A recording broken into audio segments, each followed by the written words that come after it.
Well, I want to thank you too. One, for the time that you've given this year in working with the organization and the improvements that we've been able to put into place in that, but also thank you just for the conversation today as we wrap up 2023 and your year of chair. Yes. And make it sound good so Chris doesn't go running, because in another couple of weeks we'll be giving it to him. But thank you both for that service this year, and I know that we hit some highlights in that. Now that the year's complete, and looking back at your year, what was, and where I'm going with this, but what was the highlight of your year? There were so many highlights, and I always have to just mention, even just starting off with us looming still in the fact that we won Chamber of the Year 2022. That will be an awesome highlight of my time as chair. But the Small Business Resource Center is always just one of the things that I hate to say I'm a little biased about. I love that and all the things we've been able to accomplish with the small business. What, for example, is a highlight with that center? I mean, just the fact that we were able to get it open, but what do you, and coming from a financial background and banking in small business, where do you see that fitting into the need of the small business community? With everything that we've been able to do this year, again, like you said, getting it up, getting it running, just to see everything come into full fruition, it's just been great. Having 65 folks attend that Truist Finance Series, that was awesome. I just think it's in full swing, and just being able to, business owners were able to get certifications.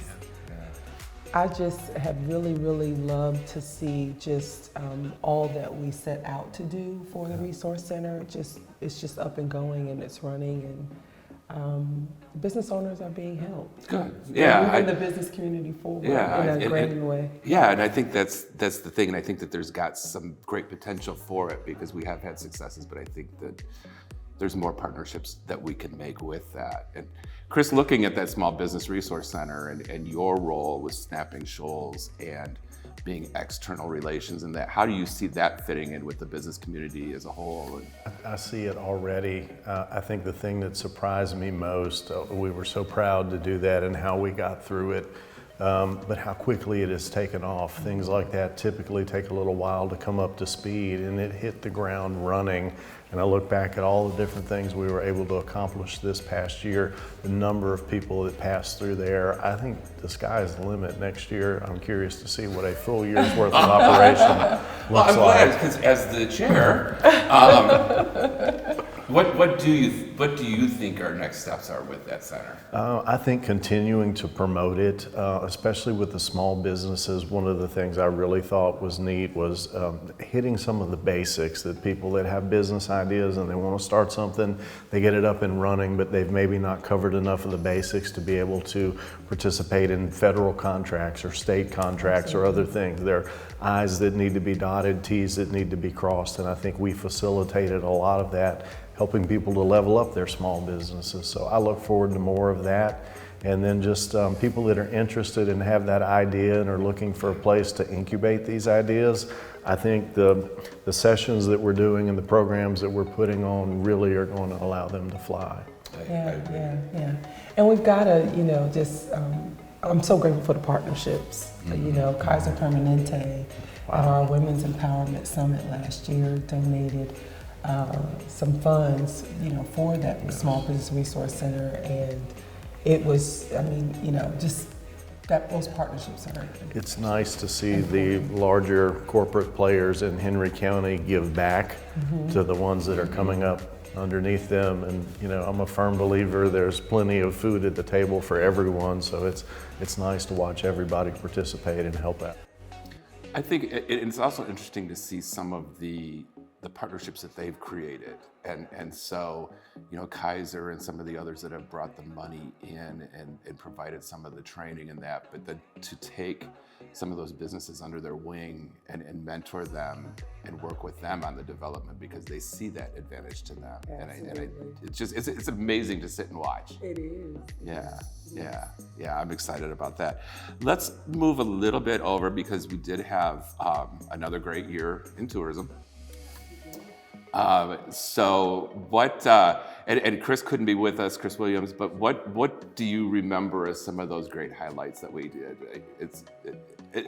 It's so hard. I know it was less than 12 months ago, but some of this just seems like you put that aside and we had to keep moving. Well, I remember us talking about this last year, about the mobile visitor center, and being able to walk inside that center and just look at just the technology alone. It's just amazing. It's been great to see that mobile visitor center in use. Yeah. At a lot of the county events, we've used it successfully at so many different events. One comes to mind, Atlanta Motor Speedway. Absolutely. And it's great to see people actually walking in, getting the information, finding out where certain restaurants are and what they can do in the county and who they can visit and get that information and able to just, for that center to be a resource. It's just a game changer. It is. For what we, I think to be able to get that out to 50 some events this year from tournaments and races and that, and to be able to share the local business community, whether it's restaurants or retail or accommodations or other attractions for them to do. If you think about it, a lot of times that's the weekends, and that's when the fixed visitor center was closed. And so we had to rely on QR codes and other things. It made it more work for them. Yes. When we're trying to get them to see what is, what to explore in Henry County. And now that we're there with them and we can take this to them, and I love the design. I love the branding they've done. It just looks fun and explorable. And what are your thoughts on that, Chris? I think it's another amazing example of a wonderful idea that went from an idea to fruition in a very short amount of time, showing what the chamber is capable of. And then it was an idea at the end of 2022. And in the early part of 23, it was made into reality. And then to be able to do all the events that they were able to do with that, just amazing. Yeah, absolutely. Amazing. Yeah. And then too, it's great to be able to highlight those businesses that are off the beating path. Yes. Great places to eat and explore while you're visiting Henry County that you might not otherwise just see on the main road. Yeah. So I think that in conjunction with the work we've been doing at the visitor centers at the state border, people are coming into Georgia. It's like, hey, Henry County is a wonderful place to stop and spend some time and see some really, really neat stuff. And we do. I mean, you all know I'm a data geek and want to make sure we're tracking everything. And so we've been looking at that and some of the places that they visit. So we're going to look at expanding some of where we're at because now we've got about a year of data that says if they're along the Jonesboro and that area of hotels, this is where they go. And so now we can kind of open that up and give them some other ideas. But, I think that partnership with our local business community extends so much more now beyond the member benefit. absolutely. And how we can help to grow that. And do you remember the bed tax, where we're sitting with bed tax? Oh man. Oh, I'm gonna put you on the spot. You remember last year we hit over $1 million in bed tax to the CVB. Okay. We did. And I do remember us repeating that in a greater way this year. So I know the schools are happy, our residents are satisfied and happy with that also. And we just continue to grow with our tourism and our bed tax. So that's always good. It was nice to bounce back as much as we did coming out of COVID, which was a very bleak. I think a lot quicker than we really thought, anybody thought that we would. I know that we adjusted the budget last year upward. And I think if I recall correctly, it's about $400 per household in Henry County then that they're saving by having the visitor money come through. So it's a benefit for all. Absolutely. Absolutely. Let's talk about, this year was the first, we've done the Women's Empowerment Summit, I believe. We've done 5. We're on our 6th one coming up. And some great plans with that. But last year we launched a new summit. We did. And what were your thoughts on that? Oh, it Needed? was phenomenal. Yeah, it was. Yes, it was. So last year, our inaugural DEI Summit was launched, I believe in June. Yes. And it was a collaborative effort with the Fayette Chamber, Clayton Chamber, and we also had some of our other partners. Chris Clark from Georgia Chamber kind of kicked us off with some discussions around workforce development, and anytime that he has anything to add, you're all ears. He's full of information and knowledge there, but it was a phenomenal event, great intersectionality with the chambers, great collaborative effort. It was amazing. Yeah. It was amazing. And you were there too, correct? Yeah. What was the takeaway for your team? Another one of those events, it was like, it's the first time we did it, and it just blew up like wildfire. It was so well attended. The speakers were amazing. I know the Hispanic Chamber was present as well. I heard nothing but wonderful things from my table and all the tables around me, and as many of these type of events you wind up at, this one was definitely stood apart from most. Good. Well, thank you. So as we look at carrying these seeds forward, and some of these great successes forward, and no pressure on you, Chris, no pressure on me, no. Where do you see us a year from now and 3 years from now? Wow. That's a loaded question. I just really see us thriving. I really see us moving forward again, and just in a much more robust manner. The Small Business Resource Center is just an engine, and we're full of resources. I just really see more collaborative efforts between the chambers. It is just, 3 years from now, there's no telling what will be. I know that I think tourism is just gonna continue to grow and thrive as well.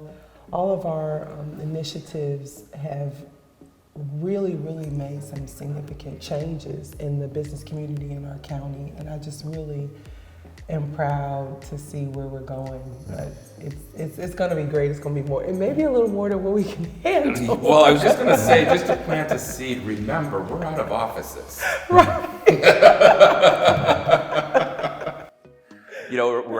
We've added a 4th full-time position in the CVB this year to help us with the visitor center and some of the volunteers, the local explorers, and with that, we've begun having to share offices. And so I think as we look at what opportunities are out there, and there's many because we've talked about them in that, but I think it's going to be a fun ride, but I think it's going to be one of those that to be able to see 5 years into the future is a tough role. But I think that we've got some great leadership and some great support within that board and the CVB board and that I think we'll figure it out. Yes. I think we're looking beyond just a one-year role. Kena had conversations with us all year long, and it was like, here are things we should be accomplishing, and it wasn't just limited to her term in office. So I think she's passing along some things that we'll pick up the torch with and continue to roll with for the next 2 to 3 to 4 years. I think we did some great strides this year, and we'll continue to do this coming year with kind of, the chamber was an organic thing that grew over the years, and we're adding some internal structure to that and making it a solid foundation where we can continue to grow and build into the future. And to that point, we did look internally this year. We looked at positions and right fitting them. And then you and I have had conversations around board orientation and board development. And so I think what we're doing is taking the bricks that we need for that foundation and making sure that they're shored up. Right. Looking at succession planning, looking at strengths, looking at where areas that professional development or other things could be used to kind of scaffold that up. And I think that while you and I are quite proud of Chamber of the Year, I think that we all know that there's always an opportunity for continuous improvement. Absolutely. And I think for us, if we were to sit on those laurels, it wouldn't have taken long for everything to implode. But I think that what we're doing is just making sure that that's going to hit another milestone in the future. Bringing some solid structure to it so you're able to reach higher and even higher heights. Yeah. Framework is important. It very much is, absolutely. Any parting thoughts? Any last thoughts? Anything that you want to announce as your initiative for the year ahead? So I know in advance. Well, I think we're going to continue working on the Small Business Resource Center, and then I really was jazzed by last year's DE&I. I'm looking forward to that this year and our collaboration again. I think we do amazing things as a chamber, as a leader in the chambers on the south side of town, and just look forward to carrying that torch. I have some huge shoes to fill. Don't know how well I will do that, but you'll get my best effort. I'm sure she'll be there to help, and I think that is the key to any success. And we've talked about it from different perspectives when Dr. Davis and Sherry and I are presenting on things and talking about the collaboration, and that I think that we see that at all levels, and especially at the board meetings. But there's not, in the years that I've been here, I don't think I've seen anybody that willfully wanted somebody to fail. Right, absolutely. And so I think that, much like I put a team together that complements my weaknesses, I think that's what we see too at that volunteer level of the board and the executive committee, and people that have strengths here to support that role there. And I think that that's one of the keys that we've done with succession planning, is looking at who we need at the table in order to make some of these difficult conversations happen and difficult decisions to be done. And we have some amazing volunteers along with staff to make up an amazing team. Absolutely. I completely agree. One of the things that I've always been proud of with our county is just our collaborations across all of our sectors, public, private. Yes. It's just been amazing. Everybody works together wanting Henry to succeed. That's Absolutely. It's amazing. It's a great place to be. Absolutely. Great place to explore. Well, thank you both very much for your time and for the many hours of time that you put into this, because I know it's not fun all the time. I know it's a lot of work, but I hope that when you reflect back, that the successes and the wins and the celebrations are much more frequent than the difficulties and some of those struggles that we have throughout the year as we try to figure out what the next move is. So I truly appreciate you both, and I thank you for that leadership this year. Our pleasure. And thank you, Joe. Thank you. Yes. Yeah, thanks, Chris. Thanks, I'm Keita. looking forward to this year. Me too. The best job around, isn't it? Yes. Past chair. Yeah.